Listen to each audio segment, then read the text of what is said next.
एक rough inclined plane है, rough inclined plane, और ये आपका horizontal plane inclined at 30 degree. ये कौन सा प्लेन है? हॉरिजॉन्टल प्लेन, इसके ऊपर इंक्लाइंड प्लेन। अब यह एक बॉडी रखी हुई है, इस बॉडी को आपने मूव कराना है। ये बॉडी ही हम, इस बॉडी का मास है m, और सबसे पहले इस पर कितनी कौन सी फोर्स एक्ट कर रही है? वर्टिकली डाउनवर्ड फोर्स, कौन सी? mg, जो करनी है। वर्टिकली डाउनवर्ड का मीनिंग ये हॉरिजॉन्टल और इस वर्टिकल लाइन के बीच में एंगल कितना? 90 डिग्री। क्योंकि आप इसको डिस्प्लेस कर रहे हैं अपवर्ड्स, तो इसे डिस्प्लेस करने के लिए आपकी फोर्स है force applied up the plane, up the plane, upward नहीं कहेंगे सर, अप द प्लेन कहेंगे। और क्योंकि body up the plane move कर रही है, तो फिर इस बॉडी पर फ्रिक्शन, इस मोशन के अगेंस्ट फ्रिक्शन लग रहा है। कितना फ्रिक्शन लग रहा है इस पर? This is the force of friction. ये तो 3 फोर्सेज हो गए। अब एक फोर्स आ रही है अभी, ये normal reaction. Normal reaction act करता हमेशा परपेंडिकुलर द सरफेस, जिस सरफेस पर रखा हुआ है, दिस इज नॉर्मल रिएक्शन। ये एक्ट कर रहा है यहाँ से सरफेस के साथ, जिस सरफेस पर रखा हुआ है इस सरफेस से 90 डिग्री बनाते हुए। अब रिजॉल्व कर लेंगे, mg को मैं रिजॉल्व कर लेता हूं।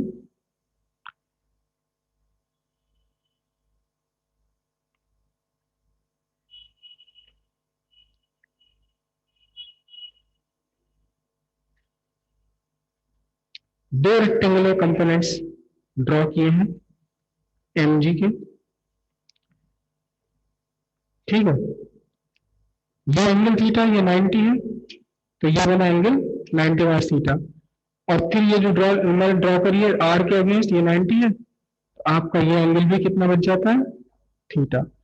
अब एक कंपोनेंट जो नॉर्मल रिएक्शन के अगेंस्ट है, ये आ गया आपका mg cos थीटा, और दूसरा रिएक्शन ये बना, मैं लिख दूं mg sin थीटा। जो आपकी फोर्स अप्लाइड है, इस फोर्स को आपने अप्लाई करना mg sin थीटा और फोर्स ऑफ फ्रिक्शन के against. Normal reaction r balance हो गया, किससे बैलेंस हो गया? mg cos थीटा से बैलेंस हो गया।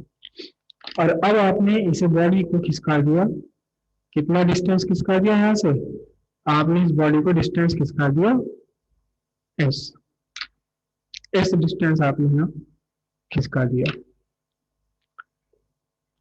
तो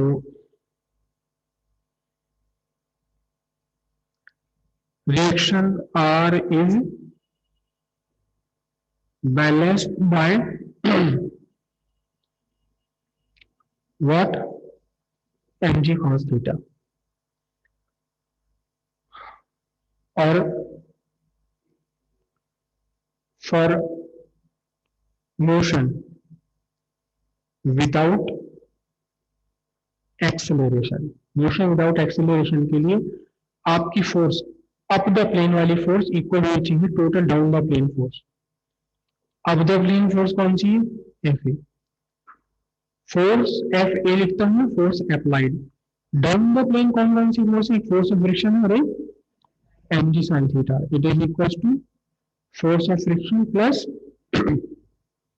mg sin theta. Force of friction है mu into R plus mg sin theta. Mu R की वैल्यू कितनी है? यहाँ आर बैलेंस कर रहा है mg cos थीटा को, तो r is equal to mg cos theta.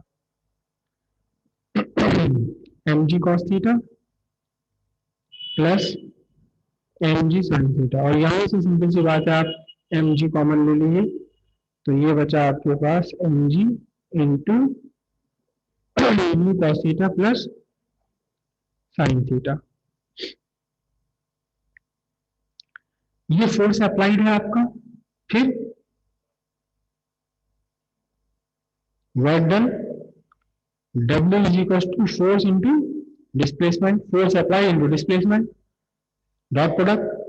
लेकिन आप देखिए ध्यान से, जिस डायरेक्शन में फोर्स अप्लाइड है उसी डायरेक्शन में आपका डिस्प्लेसमेंट है, दोनों के बीच एंगल कितना है, 0 है। तो W is equal to force applied, sorry force applied into S cos 0, सीधी सीधी वैल्यू रखी मैंने।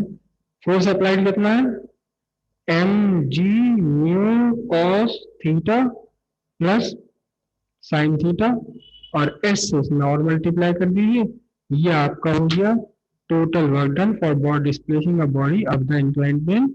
और किस में निकल कर आएगा, ये न्यूटन में निकल कर आएगा। अगला इसी के साथ आपको दिया हुआ है, कहाँ क्या दिया हुआ है, ये आपको सॉरी हाँ, वर्क की वैल्यू जूल। ठीक है, अगला आपको दिया हुआ है क्या, अगला आपको इसमें न्यूमेरिकल दिया हुआ है, उसमें जो वैल्यू जो अभी आपने फॉर्मूला बनाया है इसमें आप वैल्यू सब्स्टिट्यूट कर दीजिए। When a body of mass 2 kg, मास है 2 kg, तो आपका W इज इक्वल टू 2, ये 9.8, न्यू आपको गिवन है कोफिशिएंट ऑफ फ्रिक्शन, क्वेश्चन में गिवन है 0.8, और एंगल कितना है इंक्लाइन प्लेन का 30, cos 30 प्लस sin 30। तो क्या आंसर बनाइए, अच्छा एस कितना डिस्टेंस किसका है, 5 मीटर, 5 मीटर। तो 5 गुने 10 और 98 हो गया, 98 हो गया है। तो और ये कितना बना, 0.8 इंटू कॉस 30 की वैल्यू 1/2, और ये वैल्यू कितनी, cos 30 √3/2 और sin 30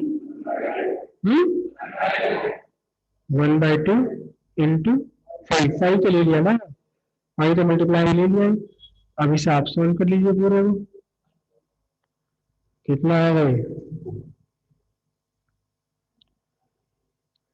√3 की वैल्यू सब्स्टिट्यूट करनी पड़ेगी आपको, या फिर ये हो सकता है कि ये बाहर निकाल लो, तो 49 बना, 0.8 √3 की वैल्यू 1.732 प्लस 1, इन्हें सॉल्व करके चलो अब आंसर निकल जाएगा। आपको बताओ क्या आंसर निकलेगा, 116. बस 8 9 तक रहेंगे, 2 प्लेस।